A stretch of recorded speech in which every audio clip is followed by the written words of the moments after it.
ditën e djeshme është finalizuar një tjetër operacion nga antidroga e Tiranës, ku 3 persona kanë përfunduar në pranga, konkretisht Alban Kopaçi, 32 vjeç, Elvi Meta, 26 vjeç, si dhe 33 vjeçari Igli Canaj akuzohen për trafik të lëndëve narkotike. Sipas hetimeve kishin si rol kryesor furnizues të kokainës në disa pika të ndryshme të kryeqytetit. Të paktën hetimet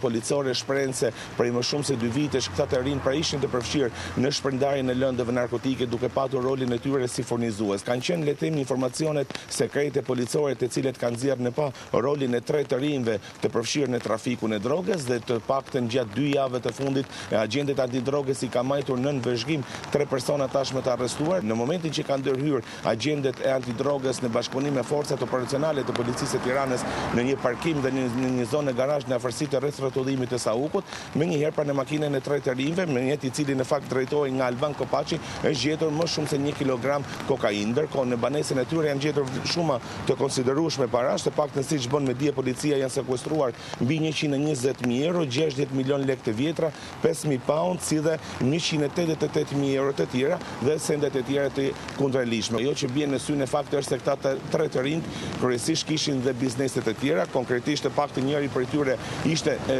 biznesmen në fushën e ndërtimit, ndërkohë një person tjetër nga personat arrestuar kishte një klinikë dentare.